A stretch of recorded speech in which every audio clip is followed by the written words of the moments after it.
Welcome to the Daily Crew. This is episode number 8, and we are your source for unimportant information. I am Tyler, joined as normal by Ben and Amanda, where we discuss some random topics. Sometimes we just get them from the internet like Reddit. Sometimes we have guests coming up. But let's start today with some interesting discussion topics. Let's go, Ben. Okay, so the first one is, what's an underrated thing to bring to a party?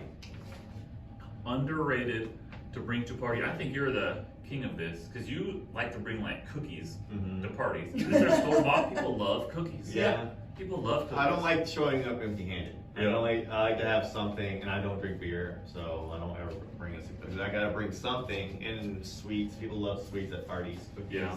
Easy store-bought stuff I don't have to make myself. So I know it's gonna taste good. Yeah.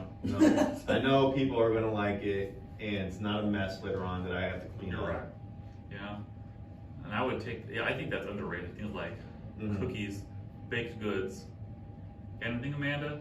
I'm trying to think because I'm pretty good at that too. Like, people are like, oh God, good idea. Yeah. Like, here's an example. On a float trip, we were, all in the big party raft. Yeah. And I pulled out like a big thing of dill pickles and a big thing of watermelon, and everybody was like, oh, because it's like, it's hydrating, it's giving you the salts, like that kind of stuff. Yeah. Yeah. I noticed at parties, people like just the small things that they can pick at. Yeah. Those do better than like bigger things. Like, so if you're getting cookies, it's better to get the smaller ones than it is the big ones, because you notice people will take a cookie and split it in half and put the other back. Yeah. So it's better just to get the smaller ones, and then it's like pretzels and carrots. And another thing that's really good for that, I feel like is very underrated, is Twizzlers. Now, I know not everybody likes Twizzlers, but there's a lot of people that do, and when you have them sitting out on the counter, people just can't stop themselves. They just gotta have Do you prefer the right or the left on the... Oh, Twizzlers or Twigs? Twizzlers. I messed up my joke. See, do you guys like licorice? I can't stand licorice. I'll eat I like a Poland Karen peel. likes it. I will, but I like it, but I do know a lot of people that don't like it. Yeah. But I'm just saying, People do. I mean, Not everybody likes everything. right. And then there was like, you hear about like those little sausages and stuff like that. People like that too. Cocktail wieners? yeah. I was going to say wieners. That's what I said. Yeah, but obviously like food, like that's the way to go. Bring snacks, bring food and stuff like that. And you don't have to bring a whole meal or anything. A game. You could bring a game. Yes, a game is good. A game is good unless the host already has a game in mind. Then, like, obviously. And games are weird because, like, some people are. Amanda keeps kicking this. Our new fancy in my studio way, keeps man. kicking everything. Games are tricky because, like, some people like to play them a lot. Some don't really like my side. Enjoy them. My mom was like, let's play a game. Yes. Like the brown side, it happens, but it's much less common. It's not like every time we get together, let's do we used stuff. to do games all the time. But we have a hard time getting on track and staying focused. Is it normally one person that ruins it? It's usually I would say it's more than one person. It's a bunch of us. Who is it besides Adam? I would say I was gonna say I already. We know. all. I can say I'm probably guilty of it because, like, I don't know. It's just one of those. I don't know, but I'm just trying to have a good time. I think that's what everyone's trying to do. So, but I don't know. I think game is a good one. I would say like mostly food and stuff like that. I think maybe like a bottle opener, because sometimes you don't always know where. If you're a guest at the house, Yeah, that's true. That's You a don't bottle know opener. where the bottle opener is. So like, I need a bottle opener, and then you can help somebody out, or someone can. But it help. is kind of thoughtful because you always gotta like stop them. Oh, sorry, you're busy doing stuff. Like, where's your bottle opener? Yeah. You're right. That is more of like a thoughtful, Oh, like I make don't less care. work for us.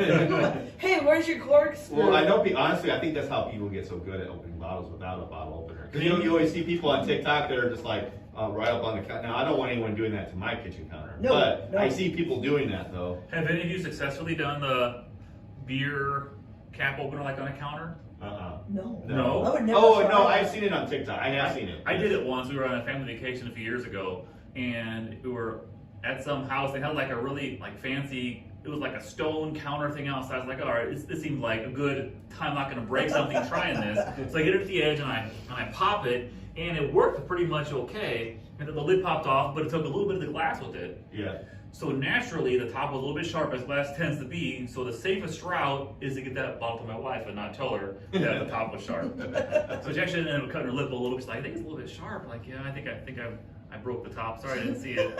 And I actually did. The second time, though, it worked okay, and that was fine. I had too much of an angle. Like, you had to have it right at the edge, straight down, so it kind of pops. If you're too much like this, you break that. And more vertical, less horizontal. You know, pop that thing right off. Or key. I've Yeah, used that's good. keys.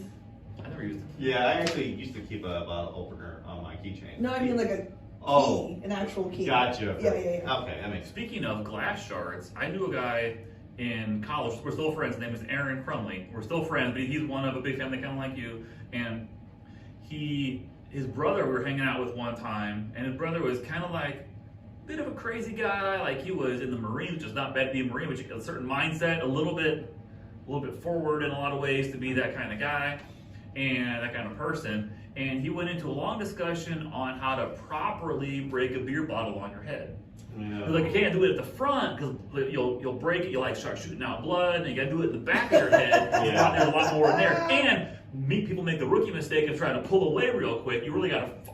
No, the opposite. If you follow through, it doesn't mean you really cut yourself. Because then it's glass and going down. You got to pop it, take it off real fast. No, I've actually Such experience of breaking bottles on his head. Yes, I've actually witnessed this with some friends. They tried. Did they cut doing themselves They up? tried doing this. There's this person that was like, oh, there was one friend trying to explain to the other friend on how to do it, and he was giving him tips and stuff. He's like, you got to more of a bounce it off more than a follow through, and I mean, there's a really thin line between the two. You know, there's not a big margin for error. And he busted his head open. For sure. I mean, like, I've seen people get their heads busted in bottles, but like not for fun or practicing. Yeah. That's so silly to me. Let me just break a bottle in my head because it's fun. Yeah. I don't know if you appreciate how a lot of guys think. Guys do stupid things often. It's like that. I don't know if it's like that testosterone. Like, let's just see who can break a bottle on their head. Yeah. It's like a thing that a bunch of like drunk 22-year-olds try to do. Yeah, especially like in Makes your sense. 20s and you're just bored and you're trying to come up with cool things. I don't know. It's just such a different time. Yeah. And it makes sense too, because as like men get older, they lose testosterone, and they're like, son, don't do that. You know what I mean? Like, yeah, because we probably tried it or seen someone try it and see how it turns out. Yeah. But you know, I would say another underrated thing to bring to a party, and it's kind of like what you said with the game, but like something to do for like the kids. Like, say if it's an outdoor party or something like that. Like me, like I'll bring a football, or I'll bring like a wiffle ball bat and a ball and stuff like that, and get all the kids out to like play and stuff like that. That helps out a lot. At your dad's retirement party, it was, I guess, summer 2020, I think, when that was. I remember we brought a bouncy house. Yeah. We have one in the basement, which is not all the time. It takes up a lot of space. Yeah. But like, that's a really nice thing that you can use it all the time, and it's super loud. Yeah. But it can buy some time with kids. Yeah, you get something to entertain the kids so the adults can enjoy themselves and talk to each other.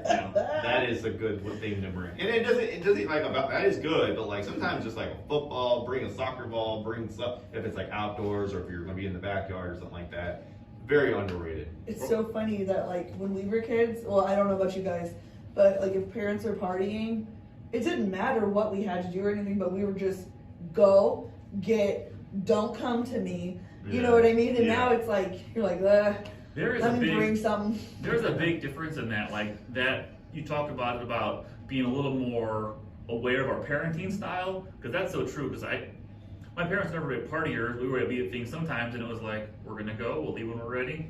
Fall asleep on the couch or the floor if this stuff goes. Yeah. Not like, oh, we're leaving because the kid's tired. No, we'll leave when we're ready. If you're tired, that's fine. Fall asleep. So right, go sleep. Yeah, if sure. you're tired, take a nap. Yeah. Absolutely. Yeah. What else we got next on our list? Okay, the next on the list is what are the fake things that happen in movies that really annoy you? So many. But one that immediately comes to my mind is how high school is portrayed in movies. By 35-years-olds? Yeah, it's not like that in real life. Like it's like almost like they give you, it's like college, but in high school. It's how schools try to make it seem like kids can just cut out of class whenever they want. They can, like it's just. I'm like, high school is nothing. Like I that. think the ability, the lack of pain from punching things is something. I never tried to break a window with a fist. I never really hit someone like full force and anger. In movies, it's like nothing, but people in real life are like, man, that hurts. Right, Like, break you your smack your hands. fist into something. Remember the movie Last Action Hero? You guys ever seen that? It's very self-aware because like Arnold Schwarzenegger, like in a movie, but like a magic ticket brings him out into real life, and it's like he punches a car window to break. It's like that really hurt, and then it's like, oh, I'm out of bullets in my gun. Like all these things that don't happen in 90s and 80s action movies. Yeah. But I think the lack of pain when punching things is super unrealistic. Yes, that is annoying. The high school ones get me so much because the people in those movies are so self-aware, so emotionally mature. Like, that is not real life. No. Most adults aren't even that self-aware. You know what I mean? Like, exactly. Oh, it drives me nuts. And then like, 'cause I remember when I was in high school, because I was in high school following when like movies like American Pie came out, when they were in high school and partying. I was kind of expecting that, and I was my freshman year. I remember saying, "Where are the parties at? Where are they at?" I've not been to one party yet. Where are they at? And there's no parties anywhere. And I'm like, man, that was a lie. It's a whole lie. It really is. Yeah, build the whole thing up, and like it's nothing like real life. Yeah, I was in high school when that happened, and I had also been to band camp by the time the movie came out. It wasn't anything like the movie says it is, by the way. Almost every time someone says this one time, I go at band camp. By rule, or out loud. you got to say. Yeah. You have to say it. You know. Just one time at band camp. Yeah. Another one is when when they're fighting and like say the good guys beating up all the bad guys and they only charge them one at a time. They all like patiently wait their turn. It's one person in the middle in like a round of 10 bad people. Let's fight. Well, let's not go at one time and like hold their arms up, beat the crap out of them. Yeah. Let's just go one-on-one, and always the badass is saved for last. Like that really knows karate or something. With their nunchucks and bring them out. Yeah. I was like, wouldn't it be better if we just all charged them at once? Right. No, it's people out here. And because he's got a lip, that also drives me nuts whenever like there's like a bad guy and they're just killing people easy. Yeah. And then they run into the protagonist and they don't kill them. They like have a whole conversation when they could have just killed them. Yeah. Easy. What is it? The first Austin Powers movie? Which obviously spoof, farce, and everything. Yeah. But it was like Seth Green, right? Dr. Evil's son is all like, "Why don't you just kill him now? All right, here, I got a gun in my room. Let's just kill him right now." No, we're gonna make an over elaborate trap, which will drag out too long, which you have a chance of escape from. Like, why don't you just kill him right now? No. You don't know how you do things. Right. And like the ones that are, I think, aware of those, like Scream, like aware of the scary movie world. Yeah. Yes. Yeah. So, yes, there's so many, but like, yes, I think we hit it right on the head with action movies are so far, like so many fake things. You really have to just suspend all belief. Yeah. When you watch those movies, that's the only way you're enjoying them and stuff like that. And I'm trying to think of some other things that really pop out, and I would say, I don't know. I think the high school and action movies is all I got. I feel like college in movies is more accurate than high school in movies. Yeah. When I think of like college scenes in movies, they're not drastically different. Probably like the size and caliber of parties, same as high school movies is. But it makes for a better movie, I think. Yeah. With like 500 people at some big huge house with a pool in the backyard, and like a DJ spinning stuff. Yeah. Right. So unrealistic. I know another one that's typically action movies. It's the silencers, the guns. I've heard they're not that quiet at all. No, they're not quiet at all. But like, I don't know. They're like in the movies when they use them, they're like, beep, like they don't make any noise at all. It's not exact. It's not how it works. I've heard that too. That they're not nearly that quiet. Like they're quieter, but that's different than being quiet. Right. It's like your people in the room are still going to hear it. Right. It's like, All right. What else we got next? Okay. So in the next one, the last one of this segment is what do you actually want normalized? What do you want normalized? oh my gosh. I know this is There's so many things. there's so many things. Most of them are very controversial. You got one off your head? It's too controversial. Is it? Yeah, I would rather not. Do you have a less controversial one? What's the least controversial of the controversial things? No, aren't it? I gotta pick the room. You guys go ahead. Okay. I mean, this is such a hard one, but I mean, it's not hard, but it is at the same time because I'm trying to pick up which one do I want to say. I guess easy one is just be people being open and honest and being comfortable. You know what I'm saying? Like without other people having to give advice. You know what I'm saying? Like sometimes, like if I'm talking to you, like I just want to get something on my chest. That doesn't mean I want your advice. Yeah. You know what I'm Right, saying? yeah. Like let's normalize that. Like don't just give advice to anybody. Like I get that at the gym and stuff like that. I see people. That's one of the most common complaints at the gym is people will just walk up and start giving advice like, oh, you're not holding that right. You need to position your elbows a little bit better. Blah, blah, blah. And they probably think they're helping. Yeah. Yeah, I'm like, yeah. yo, let me be. You know what They I'm come saying? at it with good intentions, Yeah. but also like Mm-hmm. I had told somebody before that was always trying to like give me advice and what works for them. I was like, if I ask you, give it to me. Yes. But if I don't, I'm not like I don't want your advice or your opinion. I'm just telling you something. I think that's like the age-old argument between a lot of husbands and wives, because I think that men are very much like fixers. It's like there's a problem, let's do this, and it'll be fine, it'll be done. Like Yeah. we'll if you have a problem, we'll fix it. And I think a lot of women are so much like, no, I just want to be heard and tell you what's going on. Yeah. Like that's led to a lot of arguments with my wife and me, because she'll say something and I'm like, oh, well, here's what you can do to fix that. Like Yeah. that sounds like a problem we can fix. Let's Yeah. do that, and then it'll be gone. Like, no, I wouldn't want you to fix things. I just wanted to tell you. Yeah. And that's taken years of practice for me to not just immediately assume that. I used to be like that. Like Yeah. give my unwarranted bull crap advice that was helpful or not. And Yeah. yeah, it took me years to be like, they don't care. Like that is so self-centered. Like you're like, I can fix this. Like Yeah. But because you risk the danger of coming off as like a know-it-all, like you just know what's best for everybody and stuff like that. Yeah. And then that can be cool at sometimes, but sometimes you're just like, I don't know.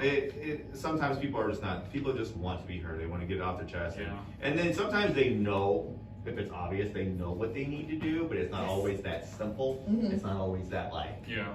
Like, I get it, yes, like, people, there's so many things, like people that have weight problems, they understand the root of the problem, they are overeating, but why are they overeating? Is it stress, Yeah. convenience, so many other factors? trauma. To Usually. point out the obvious to them can be almost offensive because you're trying to make it almost seems like they're dumb, like you're Mhm. Right. talking down to them, like, yeah, I get it, I'm eating too much food, I'm fully aware. I'm fully aware, you don't need to highlight that part. I do eat too much food. Right, you're like, I know what I need to do.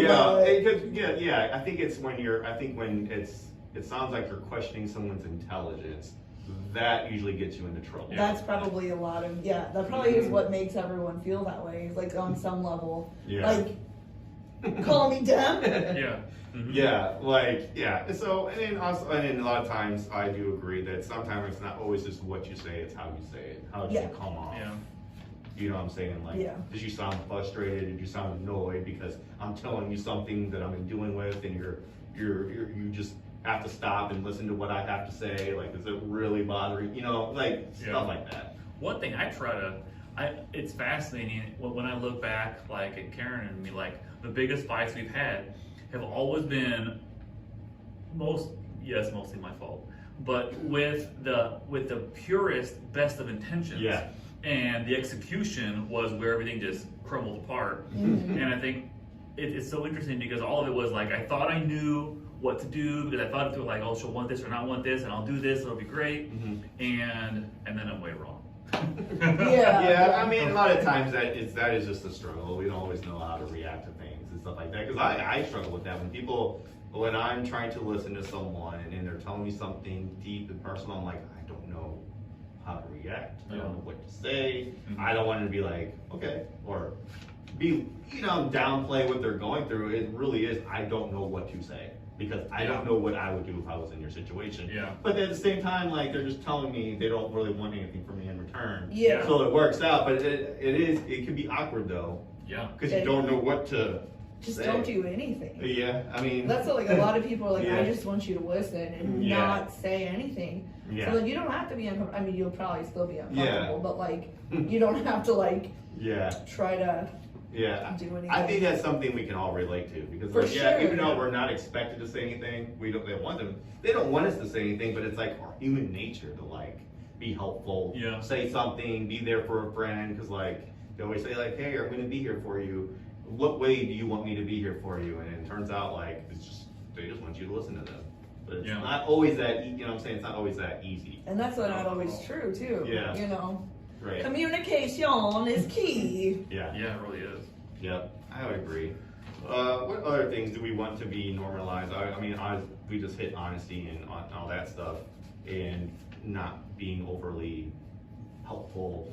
That can sum up everything that I'm thinking is to be open and honest Yeah. without judgment. Yeah. Yeah, Like, that's it. yeah.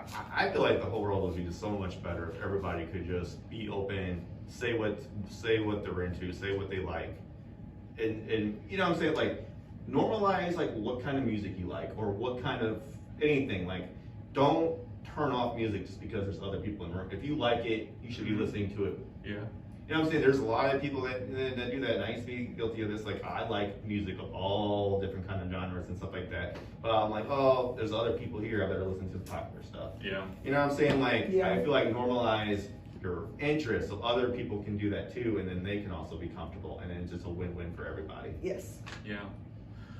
All right, so that wraps up that segment, and today we're debuting a new segment, and it is based off of the Reddit thread, Am I the A-hole? What is it? AITA, right? Yep. Is the Reddit thread. Yeah. Pretty much, if you're not familiar, there's like a story of some kind, and then how somebody reacted to it, and they wonder like, is this totally out of line, or was it even pretty in line? Yeah. And what is the story for today? Okay, so the headline is basically my asshole or my jerk for forcing my wife to change career, and it's a long story. So, Change your career? yeah, to change Okay. her career. So basically, okay, so they were they're married 2 years. She's been an RN, but she's away a lot at her job, and there's distance between the two, and I guess that caused a strain on the relationship. And 2 years have went by. He decided he couldn't deal with it anymore. So he gave her an ultimatum. Gave her an ultimatum that you either need to change career paths, do something, or we need to get a divorce. Bye. So, hold on here. So, she loves him, you know, they love each other. So she was like, okay, well, I don't want to get a divorce. I want us to work on this relationship. I'll do anything. So she ended up changing her career path, no longer an RN. And then the pandemic hit, and she sees all the nurse shortages out there. And she was like, I could be doing this right now. I want to do this, but you made me quit for you, and now she's sad about it, and now the husband feels like a jerk. Or they're asking, okay, am I a jerk for this? Should I have given her this ultimatum? So what do we think about that? She should not have said, you made me do this, because she chose to meet him in the middle. Mm-hmm. He's not, I mean, like, obviously you want to work on your relationship, but if you tell someone, like, change your job or we're getting a divorce, Yeah, pick your job or me kind of thing. Yes. bye. Like, that's just the kind of person I am, though. I'm not, like, if you're going to try to make me do something to make you happy, Mm-hmm. what? Yeah. Be happy yourself first. I am not here to make you happy. You know what I mean? Like, Yeah. I don't know if he is the asshole in the end, because she just could have gone back to being an RN. Mhm. I'm wondering if she was a traveling nurse. Yeah. And so, like, and that makes a lot of money. Mm-hmm. Yeah. So, like, I don't understand. And what career path did she go into? I didn't really say. I but wonder, like we talked the other day about the shades of gray and how the conversation went, because or like how much buildup was there? Like, this is really really hard on the rest. Yeah. Like, so there's like kids involved, like, and you're always on like opposing shifts. Like, this is really taxing Yeah. all the time. Mm-hmm. And I don't know if I can just do this forever. Yeah. You know, because there's that tone, Mhm. and there's you gotta pick this or that, and Yeah. there's a lot of gray area there. I think at first he had the right intention. He told her how he felt. He said that this was very hard on him, and he doesn't know if he can go any further. I think the ultimatum thing was kind of, they should have met in the middle. And you wonder if she knew prior to that ultimatum how bad it really was. Yeah. Yeah, were they already discussing it? Yeah. I just think like I've never been a fan of ultimatums. I just feel like that is just too extreme. Like this, like, do you really love me if you're really giving me? If you're saying this, or you gotta do this, or it's this. I feel like you gotta find a middle ground. To kind of meet in the middle, figure out how you can make it work so she can still be in. I don't know whether find a different hospital or a different something. I don't know what the answer is, but like I feel like that approach is way better than just saying you're either changing your careers or we're getting a divorce. I feel like that is just way too extreme. I'd rather them just try to work it out and try to figure it out together, find a middle ground, and, you know. For sure, and like there can be exceptions to that rule because like you're talking about is gray. I gave someone an ultimatum. I said, you accept my kid or you're gone. Yeah. You know what I mean? Like, that's there's a good exception. That is actually a really good example of a ultimatum that needs to be said because your kid's not going anyway. No, so you that's exactly you either gotta do with it or I'm sorry, there's nothing I can do with that. Like what else would you expect from a person that wants to be a good parent besides that statement? Exactly. Yeah.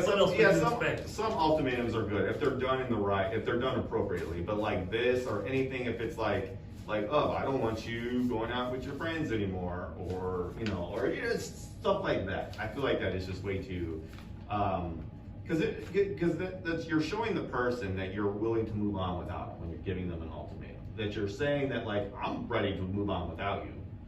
I'm ready to do that. That's exactly what it is. If you don't do this, I feel like that is a bad message because then you're like, and that person's like hearing that, like, oh, okay, so then do you really love me then? I honestly think that based on how we communicate, it's a stereotypical thing, but like men and women, how we communicate, that I think a lot of times men are so unaware of some of the consequences emotionally of their actions versus the other way around, that I think a lot of times guys don't know that much how their choices are impacting others. Yeah. You know what I mean? And like so I think because of that, I think the ultimatum can really work one way or the other way a lot differently. Yeah. Because a guy might realize like, my wife's on the brink of leaving me if I don't change how I'm acting. Yeah. I might want to change my actions. Yeah. Or I feel like if the reverse, I feel like just the way we communicate, people are at different stages of knowing how close you are to losing somebody. Yeah, that's a good point. I want to be clear too, whenever I said accept my kid, I would never date anyone who wouldn't in the first place. Accept them for who they are. Yeah. That's what I mean. Yeah. Yeah. That's good. Like, I can see that. Like, I just feel like usually ultimatums, I feel like, are the last thing. Last resort. Last resort. I would say so because like you look for counseling, therapy, any kind of help, anything. You try to exhaust every option before it gets to that. And then there is times where that is necessary because, like, say they've been saying that they're going to change or do whatever, do something better for years, and they don't, and you've exhausted every option, and still nothing has been changed. And like if addiction comes into play. Yeah, and it's starting to affect Drinking, you. drugs. If it's affecting you mentally and stuff like that, that makes all the sense in the world. Mm-hmm. I'm just saying from like if you just straight off the bat give someone an ultimatum, not willing to work with them and exhaust every option, make an actual effort to find the middle ground. I feel like is Yeah. is If better. your first impulse is an ultimatum, you're probably gonna end up pretty lonely. Yeah, and honestly, I'm hella lonely. I have never met anyone that has handled ultimatums. Most of the time, when you give someone an ultimatum, they're like, "Bye, I'm already gone." So they typically don't work out in your favor when you do that. But you probably don't want to be with someone that doesn't want to be with you due to like, it's just what I have to do. Right? Yeah. What fun is that? You know, like, cause this already go away, so I guess I'll change. Yeah. And I get it. Like, I would say distance in a relationship, time apart, can be very damaging for relationships. You know, it can be very hard, and I completely understand that and stuff. But just because, I mean, I feel like when you're married, your job is to be supportive. Be supportive, even if it's not going as well as you think it's going. For yourself, you still got to support your partner, and if their dream is to be an RN or be a nurse and stuff like that, you should still be supportive of that. Yeah. I think that's that might wrap it up. Anybody got anything else Well, to is add? he the a-hole or not? Oh, that's a good question. I'm glad you said that. This is really, really, really hard. Given that we probably would imagine they've had this conversation before, I don't think he's the asshole. No. Because she can go back to work as an RN and he can either deal with it or do his ultimatum. You know what I mean? Like she's like, I want to help. Yeah. There's a nurse shortage. This is not right. I have my degree and certification. So Yeah. if she wants to, go on. And if he's like, well, I'm gonna go, like, she wants to help people. Yeah, like my wife is an RN. She has been for several years now. Yeah. And she's on day shift and stuff like that. She used to work night shift. That used to be very hard. But she worked. Now she's on day shift, and things are totally fine now. Things are totally great. And then, so I feel like maybe she can do that. Maybe if there's a nurse shortage, maybe she can find something to where she can still be what is he? Is he home all day? He's got to be working too. So what is he doing while she's at work? Like, Well, we don't know if he works. yeah, we don't know the people. situation. But at the same time, We don't know them. we don't exactly. So she could find something in that field that I think that could accommodate everything. That's just my personal. Yeah. taste. Probably. So I feel like I don't want to call her an asshole though. I just feel No, like. him. Is he the asshole? Is he the asshole? I would say for the ultimatum, not willing to work it out. I mean, maybe they have, but based off of what I've read, Mhm. I would say yeah, just because you went for the throw real Yeah. quick.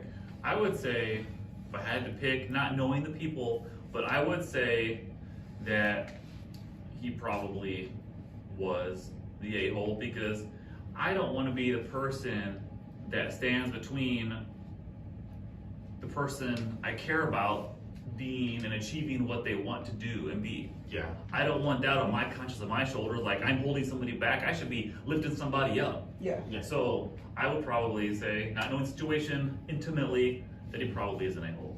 Yeah, it's still two separate people that have separate lives. It doesn't Yeah. have to be like, that's gross to me. Yeah. But anyway, yeah, if just based on the very specific information, okay, he's an asshole. Yeah. Because I was thinking of And- like, and they probably also, talked about it. Becoming an RN is not easy. No. They spend so much time in school, studying, homework and stuff. Crying, I mean, stressed out. It is a husband of somebody that is an RN. Yeah. I know the grind that they went through. Mm-hmm. So to somebody, and they don't just accept anybody. It's so easy to fail out of nursing school. For sure. So to get that far and then to say, "Oh, you got to change something else now," or else, I'm like, Yeah, I watched Holly go through it. yeah. I'm watching my sister go through it. It is like grueling Mhm. stress and information. Yeah.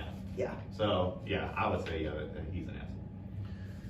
All right, well, that will wrap up, what is it, episode 8? Episode Eight? 8 of Yes. the Daily Crew. We have some guests coming up in the next couple of weeks, so that'll be more interesting. Got a new studio. Hopefully the green screen stuff works right. Woo! The shades might not be the same. I think they are. But I thank you for do. watching, for listening. More to come. But Bye.